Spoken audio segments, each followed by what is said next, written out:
Welcome to An Epiphany with Tiffany. My name is Tiffany, and I've just had an epiphany. This podcast is all about Christian singles looking for community. Christian dating can be quite a mess these days. I'll share stories from my guests and practical tips for successful love. Dating shouldn't be this hard, right? So grab your favorite snack or drink and curl up with this episode, and you might just have an epiphany of your own. Okay, so thank you for filling out all the questions. I appreciate it.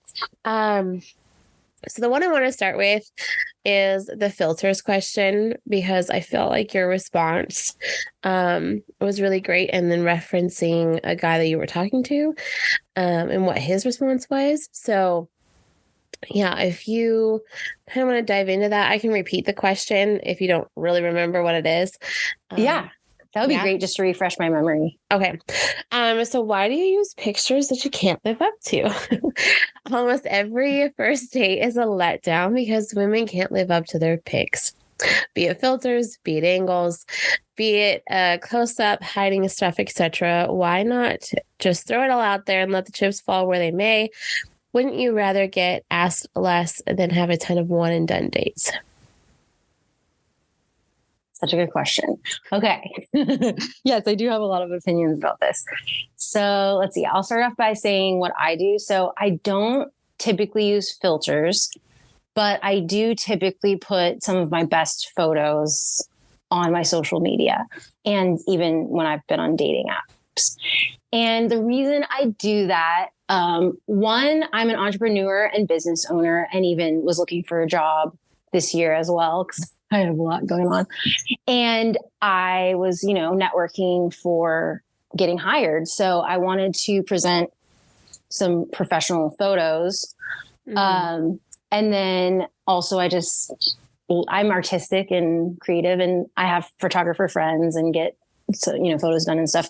So I really enjoy putting those, and just kind of putting my best foot forward.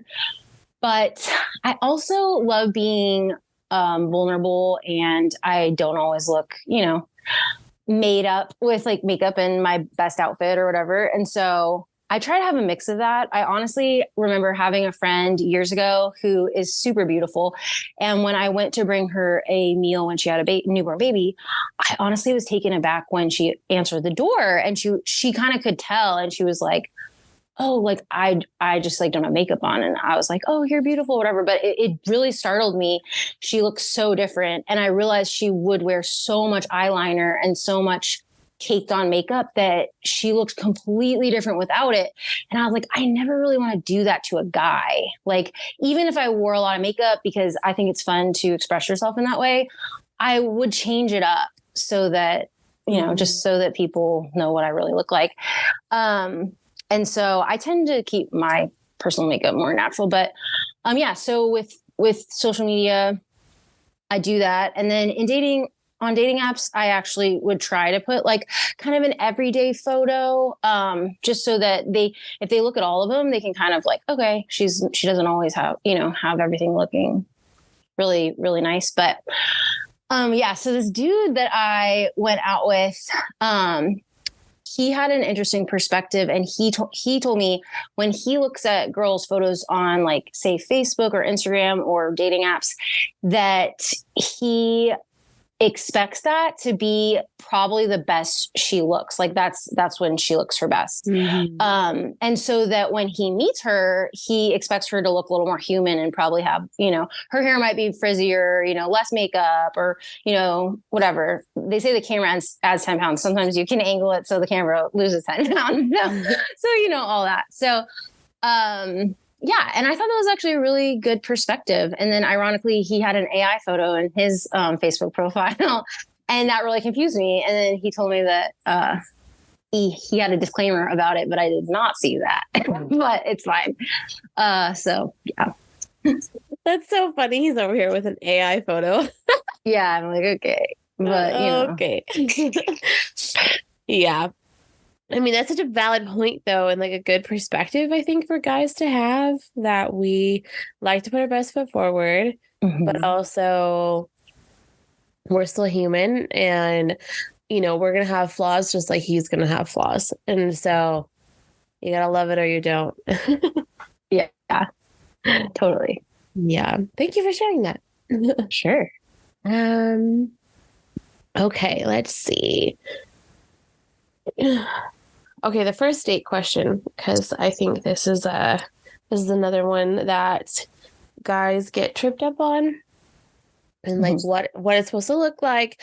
Does it have to be expensive? Are you gonna think I'm cheap if I take you out to somewhere not so expensive? And it's like, I don't know. I feel like each woman has a different opinion on this. So yeah, I guess like what's your opinion on the whole first date issue as far as money is concerned?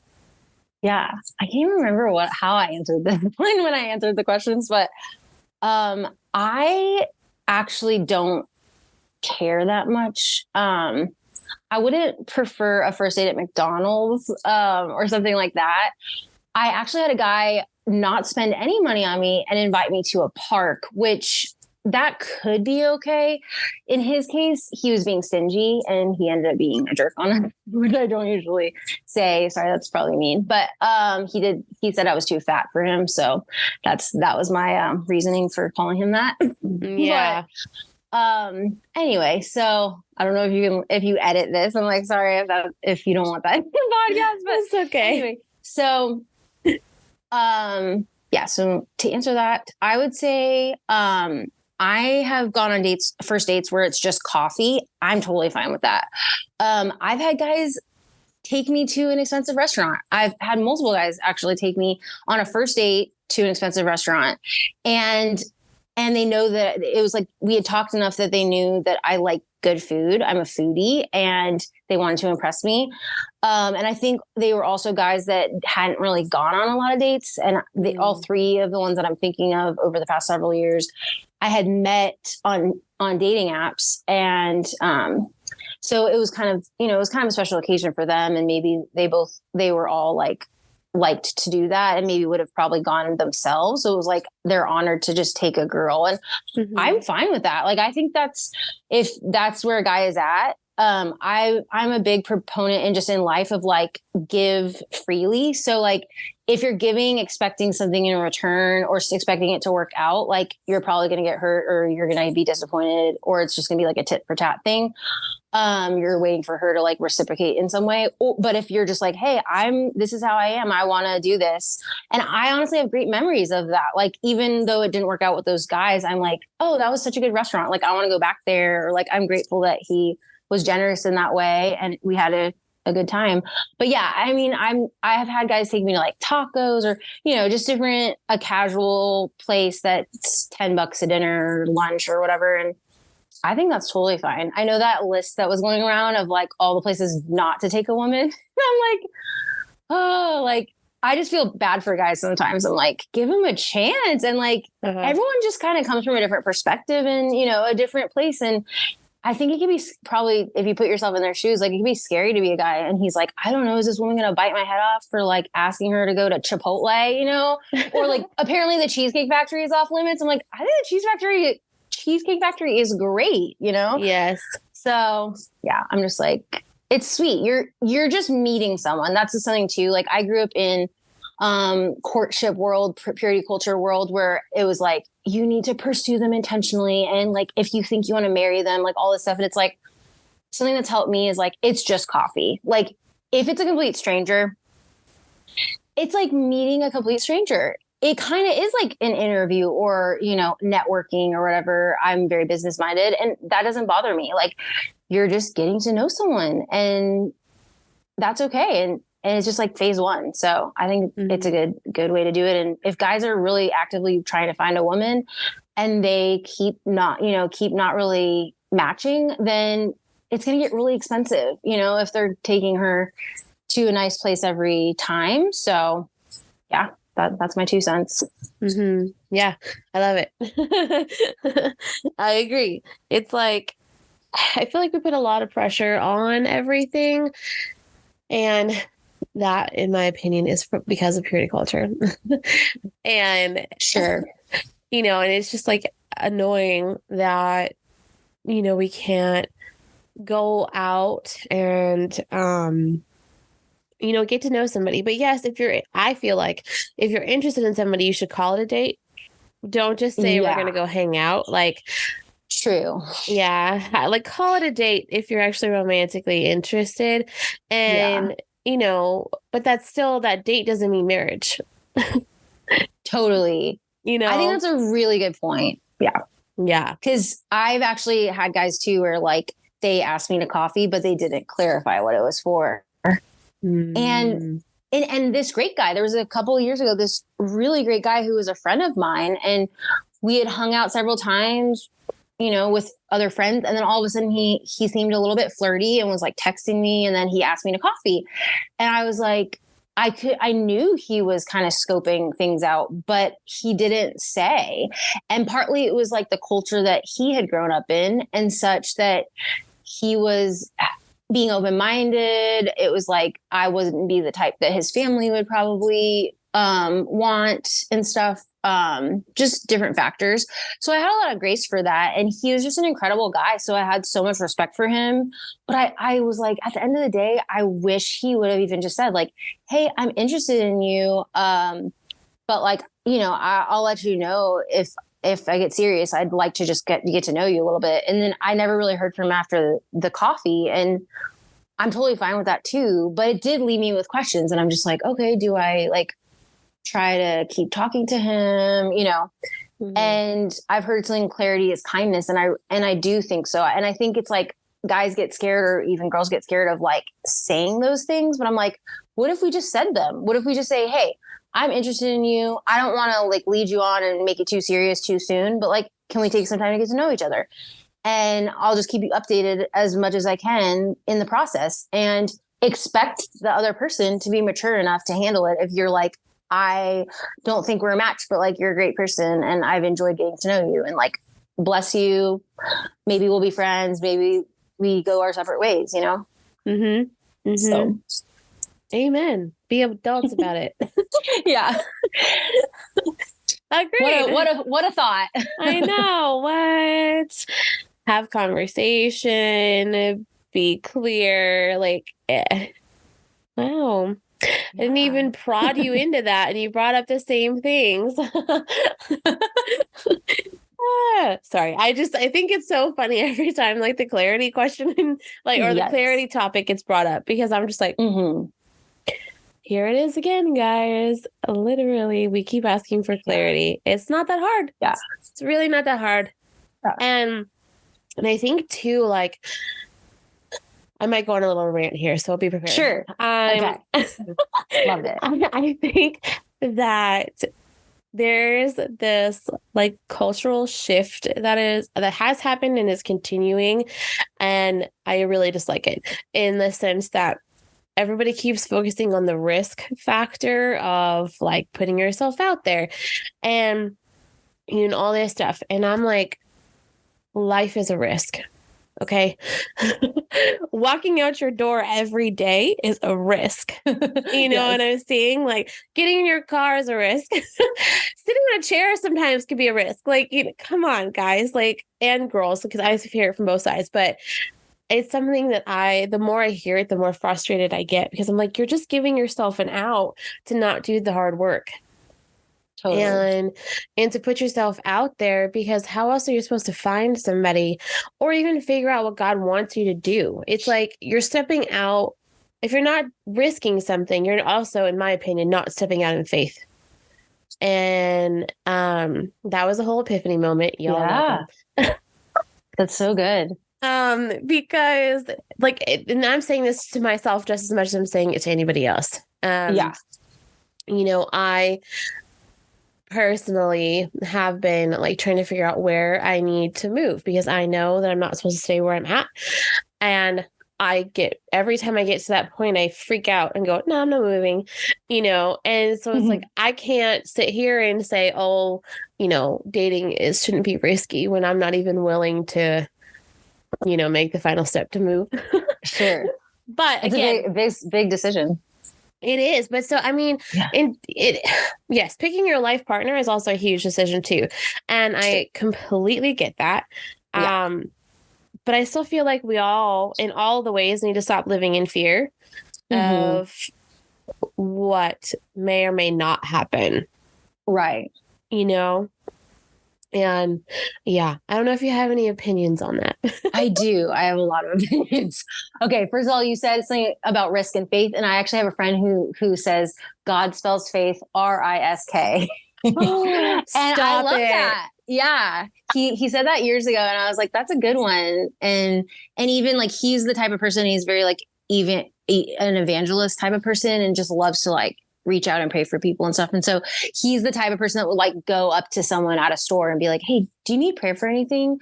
And like, he would take those risks. And like, he's had so many times where he would have opportunities. Like people were like, oh yeah, I actually like asked God for a sign today. And like, he sent me, I feel like he sent me you. And so just stuff like that. It's like, yeah, like you get to, God wants to partner with us in life and it be exciting and you learn things. And so, I mean, even just growing up in the purity culture and like the Josh Harris, I Can Say Goodbye book and everything, like my conclusion with a lot of that to summarize is just that you can live that way where you kind of live in fear and you're like bracing yourself for impact. And like, I'm just going to try to avoid all the potential problems and potential heartbreak and potential mistakes that I could make.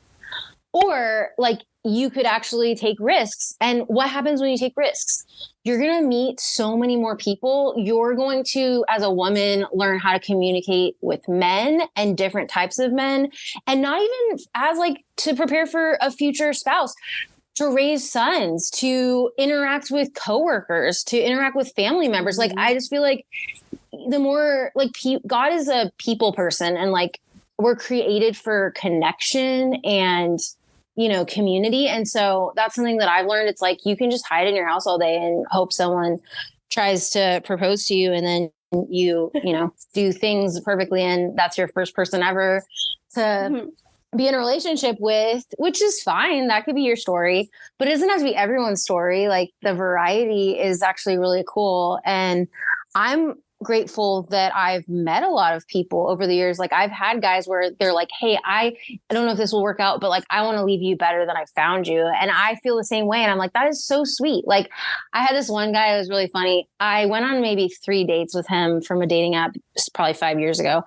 And he was a great guy. He looked like a Jonas brother. Like I was like, I swear you're like the fourth Jonas brother.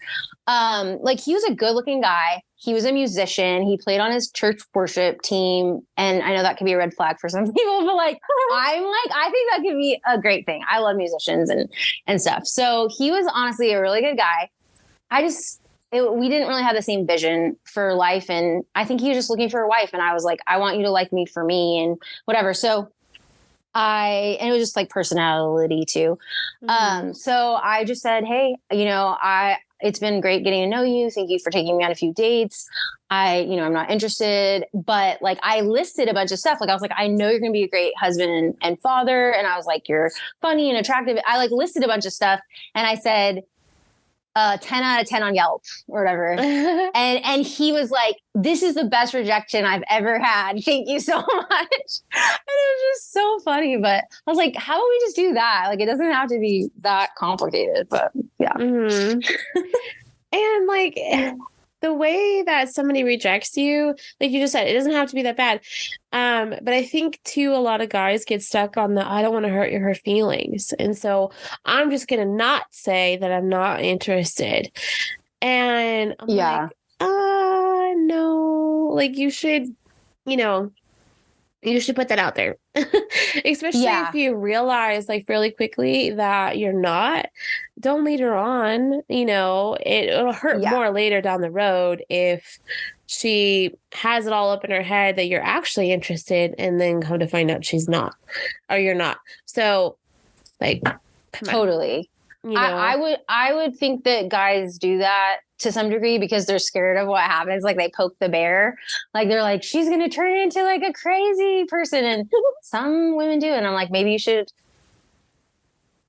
consider the type of women you pursue in the first place if you think that's how she's going to be. But I know sometimes that you don't know till that happens. But again, I just think expect people to be mature about it. And I'm big on don't treat people a certain way in fear of how they're going to react. Treat people a certain way because of who you are and your character. Like I've had guy friends who are like, I don't even know if I should to open the door at the store anymore for a woman, because some women will be like, I don't need a man. Like I can open the door myself. And I'm like, who cares if that's how they are? Like, are you a gentleman? Do you want to be the guy who opens the door for women? Then do that. Like, who cares if that's how they're going to respond? Like, you can live with that and be grateful that, like, the Lord gave you a heart to be thoughtful. Yeah. Well, that too. And like, what was the point I was going to make? I'm like, oh, I just had a thought and it just disappeared.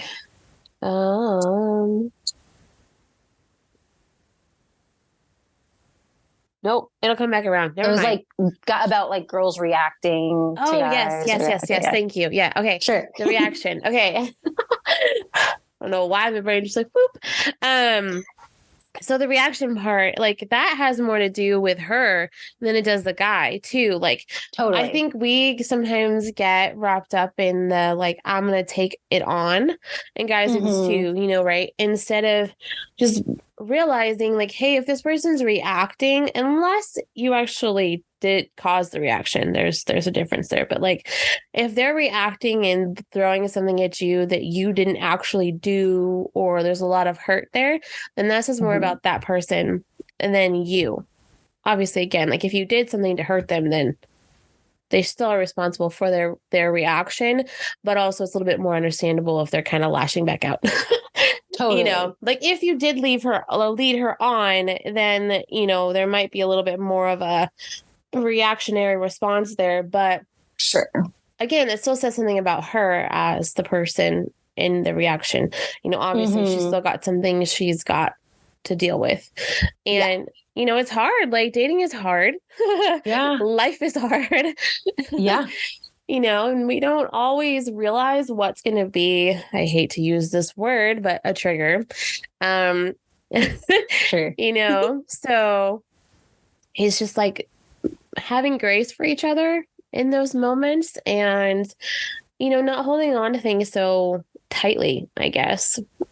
And totally. I mean, this is something I'm currently walking through too, is like okay, like another guy is not interested, and, you know, trying to remind myself that, okay, that means I'm just one step closer to somebody who is interested, but also like, come on, you know, so that whole battle of like, trying to navigate the disappointment, I guess. Yeah, I don't know where I was going with that, but I'm just going to throw that out there. Yeah, I would say like it's easy to sometimes, at least for me, like try to be overly positive or try to be overly like, okay, just move on, get over it, you know. And even I've had guys where it was like, I didn't even get in a relationship and I'm still upset months later. And it's like, you know, okay, so I go to counseling and then I have friends that let me verbally process with them. And it's like, sorry to go through it again and tell you the story again, but like, this is helping me like move on, you know, and just being like, there's not a timeline for your heart. And it's just kind of like, keep moving forward so that you can keep going on the journey of life and not let that like completely keep you stuck, you know? But yeah. And also like being aware that it's okay to process, you know, but like you said, not staying stuck in it, just kind of going like, okay, this happened. I'm going to give myself a minute and then we're going to, you know, move on, which is where I'm at right now. I'm over here. Like, I'm not worried about anybody until the new year. Just get through the holiday season. Get through the holiday season and stop focusing on all these other potential situations and just let it be. But yeah, holidays suck, man. But you know, it's fine. It's fine. It's okay. Yeah. It's all good. It's tough when you have family members that are younger than you and they're married with babies and all that. Yeah. Yep. But one day it might change and it'll be good. Yeah, it will be. I kind of jokingly tell my nephew, he's 20 now. Yeah. Oh my goodness. Yeah. Yeah, which is crazy. But I, help raise him. Aw. And I like will tell him now, I'm like, hey, if I ever have kids, it's payback. Yes. You get to be the babysitter now. Yes. And you get to change all the diapers and you can do all the late night feedings and Okay. all this stuff. And he's like, okay. And I'm all like, because we don't need you having a kid anytime soon. So, maybe Yeah. Lord willing, I'll get married and have a baby in the next couple of years and before you do, and then you can help raise it. Yes. I love it. He's That's like, cute. oh, he's like, okay, Mom, just because, I think it would be cute. It's like full circle. Yeah. I love that. Yeah. That's so fun. And he's a good kid, but we're over here like, Aw. no, you don't need to have children right now. You're too young. Yeah. You are too young for that. But Totally. anyway, okay. I'm like trying to find another question that I haven't talked about. Yeah. Well, I had a thought and I'm trying to remember what it was because I was like, oh, sure that. Yeah. Oh, okay. Just on the note of like being stuck or processing, one thing that has helped me is like one factor is like forgiveness, because a lot of times I feel like even if was a short, simple situation and it wasn't even a relationship or like almost was a relationship or whatever, sometimes you have to forgive the person, even if it was just like a miscommunication or however they handled it. Like you said, like people, not to overuse the word, but like people have triggers, people have, childhood stuff that honestly comes up in dating and they maybe, finally thought you were like closer to what they would want. And then I had a guy where it was like, his parents had actually been married and divorced like 3 times. And yeah, like, and then finally got divorced again and then remarried to other people. And so it was like that came up.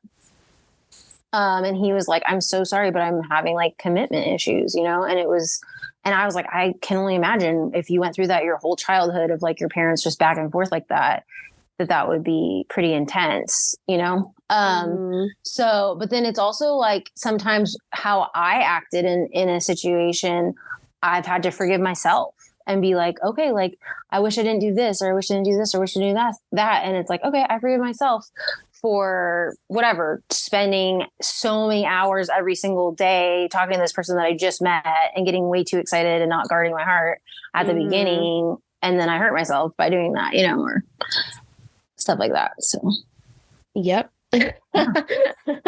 I have to do that with myself all the time. I'm over here like, here we go again, repeating patterns. Yeah. But yeah. But then on that note, like I've also realized like it can be good. Like, and I've had friends where it's like, it actually worked out. They maybe did that and it worked out because the person was the one for like, it was it for them. They decided that was the person they chose. And so it's not necessarily like an absolute bad thing to do or something. Like I just think it's like proceed with caution, check in, make sure you're being logical and not just like emotional and stuff. So agreed. Okay, so I'm gonna segue into the only one person question because you brought that up. And I just said the one. You did. And then I kind of corrected myself. And I'm all like, ooh, because you answered no and yes. So I'm like, okay, we'll expand on that. Like, what do you mean no and yes? Yeah.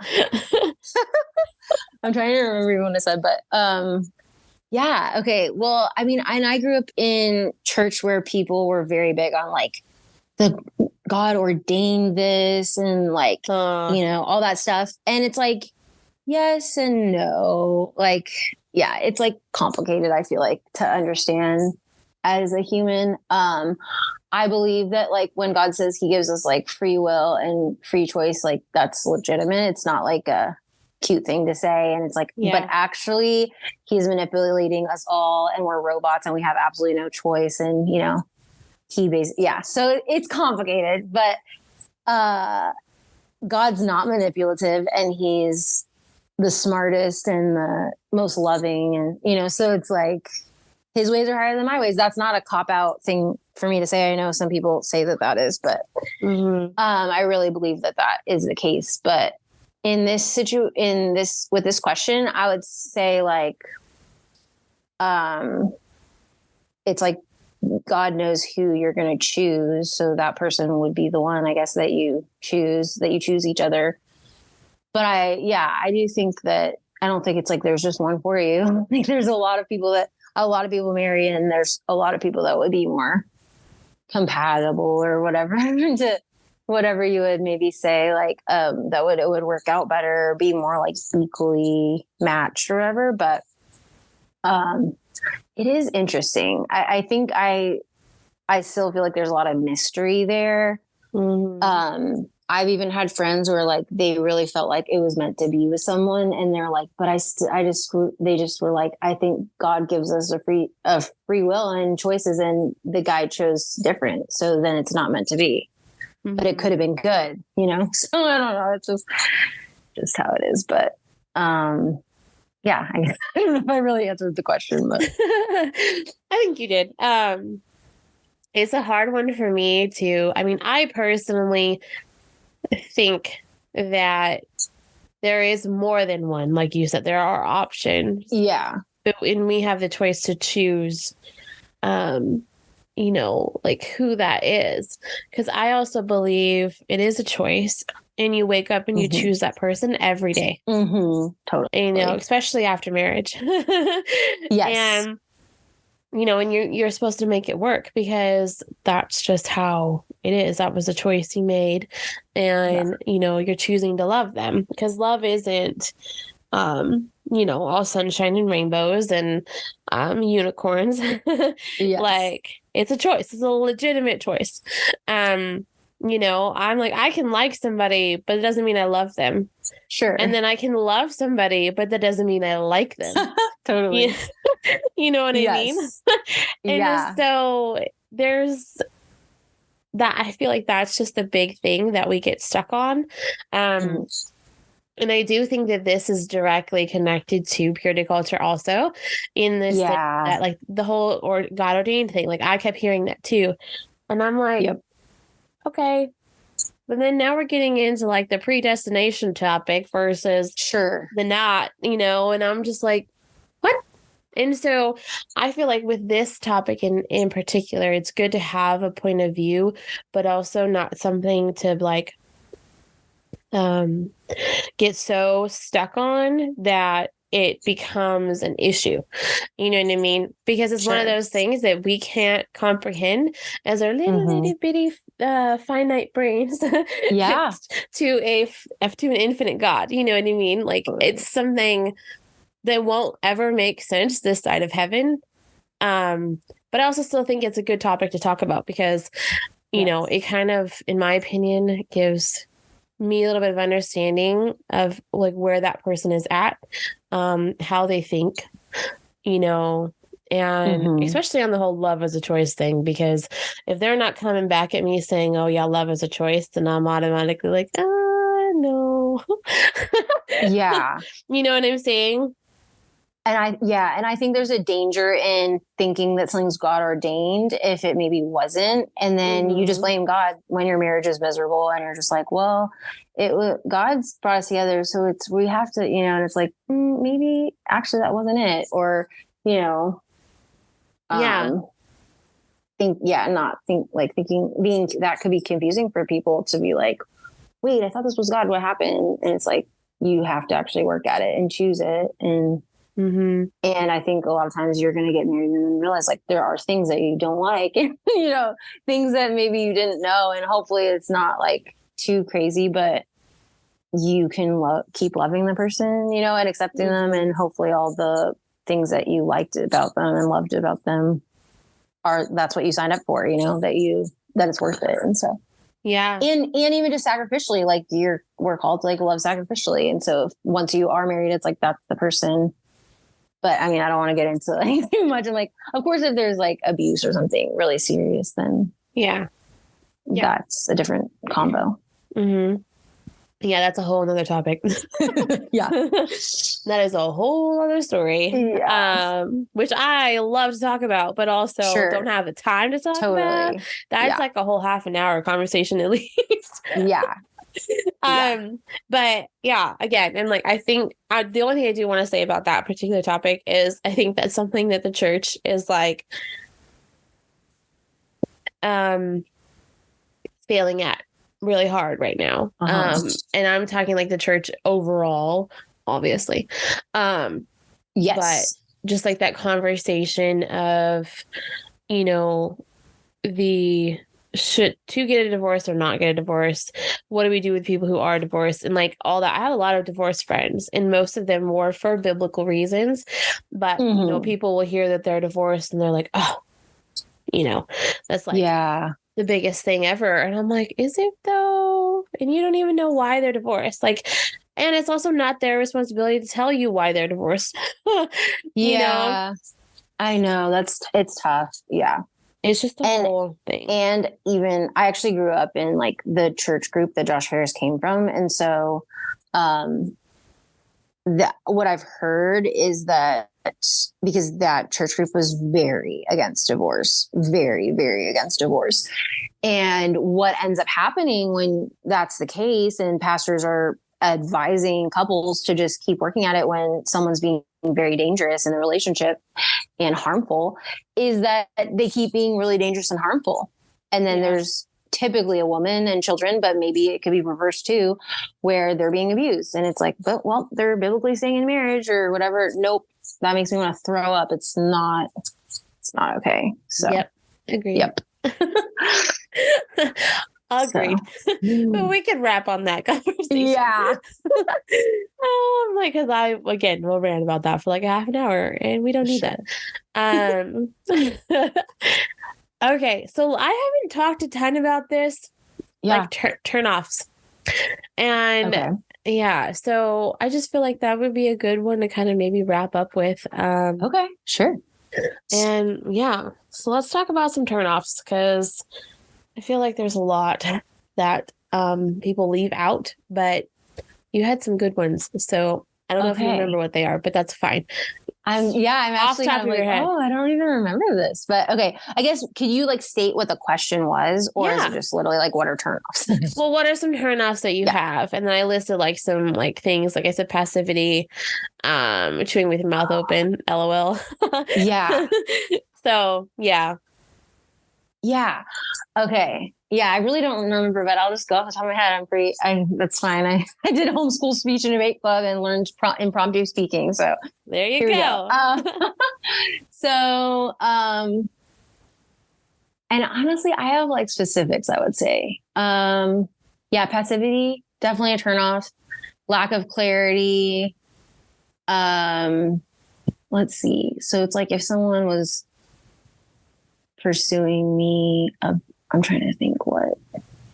I mean, one thing is just like a random one is like, I really like a man who has confidence and how he carries himself. He doesn't need to be a model or the best looking thing. He can be average, but like confidence goes such a long way. Mm-hmm. And I've literally seen guys that like maybe someone would just like, you know, if you're being very like, whatever, I don't know, off just looking at kind of shallow things, like you could say they're pretty comparable. Oops, sorry. I was just getting a phone call. I hope that didn't chop out. Sorry. I should put it on silent. And it's like, one is like Eeyore, poor me, I never get girls to like me, blah, blah, blah. And the other one's like asking girls out and being kind and sweet and confident and literally is going to probably find a wife soon and people and women are like, that's a good guy. He's just trying to find his person that he really likes and stuff. Another one is like, even just like they wear clothes that fit them. I know that's like seems silly, but like I've met guys where like they don't know how to dress and like their pants are falling down and their like shoes are untied and just stuff like that. That's like, it's kind of basic. And if you're a man and you're like, I feel so clueless about style or clothes or whatever, like, do you have a sister in your life? Do you have a mother, a friend that's a girl, a cousin? Like, I'm the type of girl that I've even thought, like, should I have like a coaching company business for men? Because I love to give feedback. I will like tell me what you like. Look at Pinterest and tell me what you like, and I will help you figure out your style. I will like boost your confidence and like talk you up and be like, yeah, come on, dude. Okay, do a spin, walk, go. You know, like you're cool, you're awesome, dude. Like believe in yourself. You know, pep talk, whatever. I've done the Strengths Finder, and one of mine is like woo, which is a funny one. Woo and positivity and communication, actually. So yeah, it's just like a thing that I'm like, man, there's some really good guys out there, and they might just be sitting behind like a little bit of, you know, self-esteem stuff, and like they could get some woman that's like amazing and that they really like. So yeah, that would be one. Let's see. Turnoffs. Yeah, I don't know. Maybe you can refresh my memory or touch on any that I wrote down. I mean, you kind of covered that one. You said critical to self and others, so I feel like that's kind of wrapped up on that. Yeah. The last one that you said, doesn't believe the Bible is the inherent word of God and doesn't seek to grow. Yes. Yeah. If they're not growth minded, that's a big one for me. Especially in my 30s. Like, I feel like some people can get really complacent and just be like, I'm going to coast in all the areas of my life. I don't need to try harder at work. I don't need to do anything about my health. And then they're just like, they work and they're a couch potato, and I mean, if that's the life they want, that's fine. It's just not really for me. So I'm just very like, my parents are like this too. It's just like, keep learning, keep growing. I think it's thrilling, honestly. Maybe it's a little too thrilling for me to like keep, but I think it's fun. I mean, I just like, as a human, like basic advice or whatever is like, you can change. Like there can be things, and you don't have to accept things that you do as like, this is my identity or personality. For instance, silly little example. I used to be the girl that ran my gas tank past E. I would go all the way to E, and then I knew that my car still had 2 gallons of gas, and I could drive all the way into Dallas, and I live in the suburbs, and all the way back, which is probably 30 miles or it'd be like 40 miles or so, and still not need gas. And then I was like, you know, this stresses me out in life and causes problems, because there's a lot of times where I realize, no, I literally did that. And now I really am on E, and I probably have 10 miles before I'm going to break down. So I better get to the gas station, and I'm already on my way to work, and I'm going to be late now, you know? And so I literally was like, okay, I can change this habit. And so then I started, before it would hit E, be like, oh, I can go get gas. I'm on my way home from work. I don't have to be anywhere right now. I'm not in a hurry. Yeah, it's dark out. Sure, I'm hungry and tired. I can stop 5 minutes for gas. Like tomorrow's Nicole is sorry, now I just said my name. You're fine. I don't care. But if you want to cut it out, yeah. Tomorrow me is going to thank me for today's me getting gas, and then I'm going to be on my way to work, and I'm going to be on time because I, have a full tank of gas. So yeah, exactly. Just a little example. Yeah. I do that too. I mean, I used to do that, but now I'm over here like half a tank. I got to go fill up. Well, yeah, you're even better than me. Ironically, I say all that, but I'm probably good about 95% of the time. But ironically, I have broken down twice in the past year in 2 different cars that they were both newer vehicles to me. One was my dad's car, because I thought that I had more time once it hit E, and I did not. So definitely learned my lesson and sticking with my new identity on that one. So that's so funny. Yeah. Hey, thanks for listening. I hope you've enjoyed the stories and the perspectives that were shared in this episode. Please share it with a friend whose dating life might need some help. Wink, wink. If you want to connect with me on social media, you can find me on Instagram, TikTok, and Twitter at An Epiphany with Tiff. I really hope to see you there. There are multiple ways that you can support my show. You can pray for me, rate, review, and share any episode that you love. or you can even financially contribute by going to patreon.com/An Epiphany with Tiffany. Until next time, I'm Tiffany, and I hope you just had an epiphany.